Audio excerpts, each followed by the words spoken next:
You are knowing what you are wanting. It's nice to be in a focused moment, isn't it? Where your intention is stronger, where you've made plans and followed through with them and are focused with others with intention. There's power in that. There's power in your deciding. There's power in you knowing what you're wanting. But you can't come to that knowledge quickly. It takes some exposure to life to come to decisions about what you want. And what you want matters. It is of primary importance. It's why you're here. It's why you decided to come into this physical body and to focus here into this time and space, in these beautiful bodies, in this important time where there is so much balance. And by that we mean variety. And by that we mean contrast. Because out of the variety, out of the contrast, even the part of the contrast that you don't want to be there, there is the potential, the likelihood, the strong likelihood of you coming to your personal conclusions about what you prefer. And sometimes you don't seem to know how important it is that you get to decide what you want. Because you live in a society that seems, although it is not an entity that thinks with one mind, but you often believe that you are supposed to think like everyone else in order for there to be harmony. And you often also think that others should think like you in order for there to be harmony. Because it feels like sometimes to you that when there is sameness, there is harmony. And we want you to understand that there can be difference and diversity and still be harmony. We want you to understand that the powerful law of attraction, the law that manages everything universally, the law that brings those vibrations that are same together. Law of attraction is providing the harmony, and the diversity provides the basis for it. So, wouldn't you rather live some life and come to some of your own personal decisions about things, rather than just taking those around you's words for it? Didn't you find yourself early on knowing that you were misunderstood? Didn't those around you often mistake your intentions? And so we want you to understand that while those around you, who are often those humans, dear hearts that they are often wanting you to agree with them, Jerry would say to Esther, and Esther would say, wait, I really want to know what you think. And Jerry would say, I don't really think you want to know what I think. I think you want me to think what you think. I think you want me to agree. And Esther would say, oh no, it's nothing like that. But she would enjoy a 3 or 4 hour conversation where he would finally come to agree with her. Oh, he wasn't patient for that. Nothing like that ever happened. Because he understood, and we want you to understand, the value of your perspective in comparison with the perspective of others. Your goal in life is not to conform. Your goal in life is to create. And the only reason that anyone ever believes that they should or must conform is because you think that your power is in conformity. You think your power is in grouping up. You think your power is in coming together with others. And that is not the case at all. Your power is simply in your alignment to your source, to the energy that creates worlds. When you get tuned in, tapped in, turned on, when you are in alignment with who you are, clarity is your experience. And flow and ease is your experience. And so we're just saying, don't let those around you cause you to fragment your own clarity and knowing by acquiescing to agreeing with what they think just because they think it. They're not the boss of you. They want to be, but they are not. Now, we've spoken to all of your children just now. We're talking to all of you. We want you to feel the freedom of living your life and minding your own business and not trying so hard to find agreement with others, not caring so much what you're getting back from others, not being so much a reactionary person, instead being one who lives your own life and comes to your own conclusion and launches your own rockets of desires and builds your own vibrational reality. Understanding that as you ask, even though it is often silent, when you know what you don't want, you know what you do want.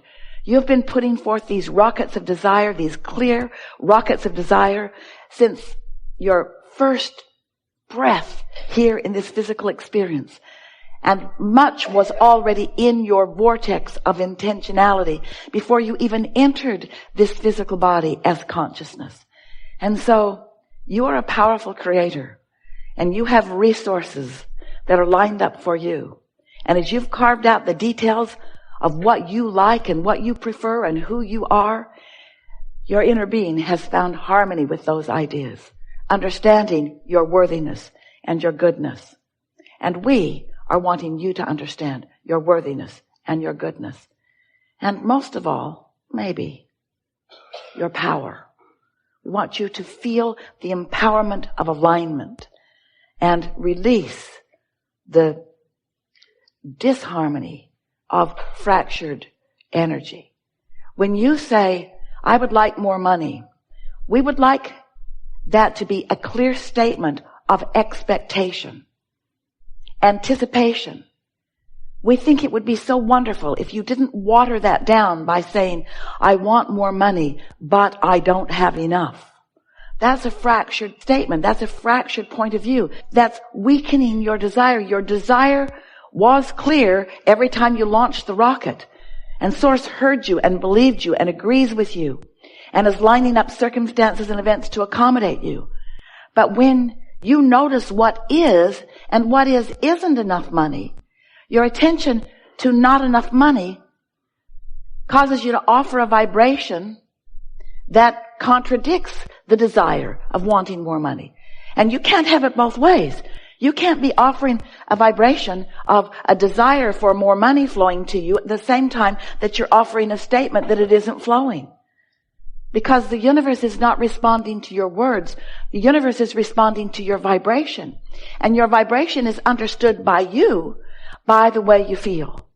So if you feel downtrodden, if you feel disadvantaged, if you feel taken advantage of, if you feel not enoughness about something, then it doesn't matter how many words you offer, or how many people you tell, or how much you smile and hype your cause. The universe isn't responding to your words. The universe is responding to how you feel. So you've got to shift how you feel. If you don't have enough money, you've got to look for prosperity where it is in your experience. The prosperity of the sun coming up and the prosperity of the way you move freely in this nation. The prosperity of being so free that you can choose bondage.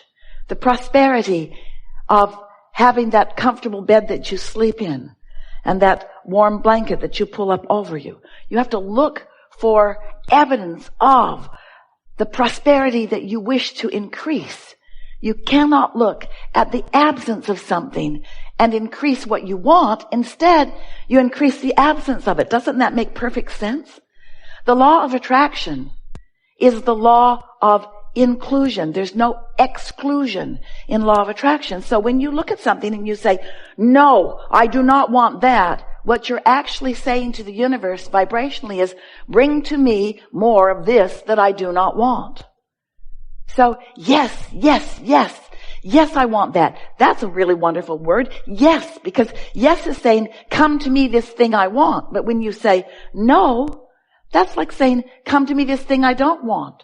So you want to begin to pay attention to what you're saying yes to and say it more often, and what you're saying no to and say it less often, because you get what you think about, whether you want it or not. So as we began talking to you some years ago, we wanted you to understand how it works. And so we, for a while, called this body of work The science, because it's ever changing and evolving. Of deliberate, because focus is such a good thing. And that's the sweet spot of being here, to get to deliberately choose and decide. The science of deliberate creation. We thought it was the best title ever for what we are all about, which is thinking on purpose, feeling on purpose, attracting on purpose, creating on purpose.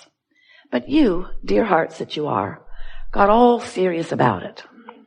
And you said, oh, cancel. Try to suck those words back before the universe gets hold of them. And we noticed that you were too worried about what you were thinking. You began to apply this soft approach to life that we were wanting you to understand, that we were wanting you to feel knowledge about. Because if you don't understand how the laws work, then you can't notice the consistency with which the law responds to you. Once you understand how the law of attraction works, then you can notice its absolute consistency, and then you can find your place within it. Once you understand that you were source energy before you came into this physical body, and that source energy part of you is still alive and well and active and dominant, then you can understand that you in every moment have a source energy perspective and a human physical personality perspective, and that those two perspectives are playing off of one another. In other words, you are having vibrational relationships with who you really are and what you really want and what you really know and what you're thinking and speaking and knowing in this moment. So the emotions that you feel have to do with how wide that gap is between you and you. When you are in sync with who you are and you've closed that gap, you feel love, you feel exhilaration, you feel satisfaction, you feel eagerness.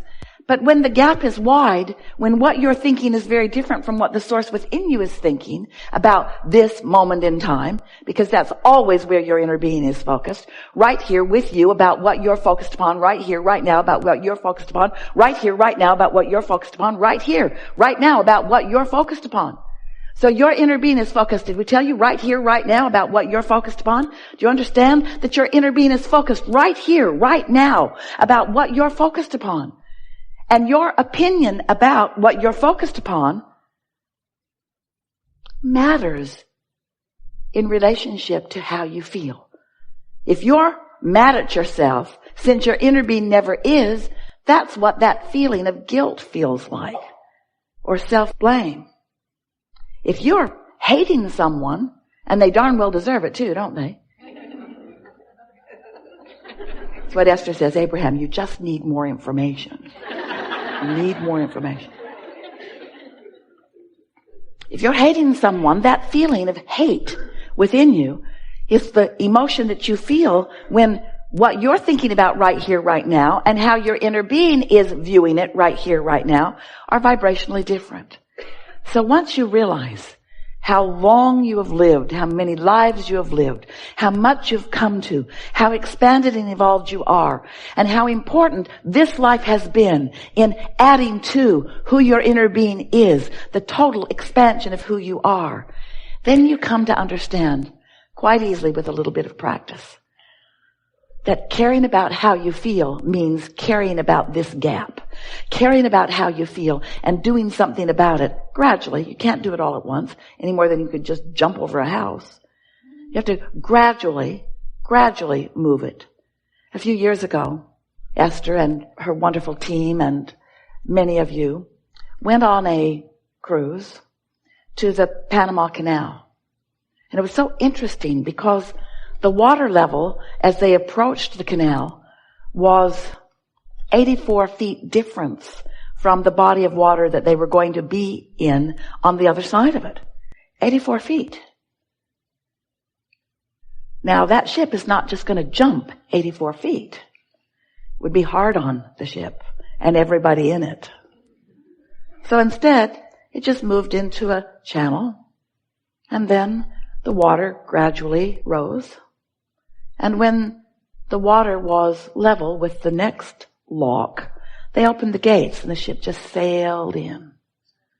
And then the water rose again. And when the water was level with the next lock, then the gate opened and the ship just sailed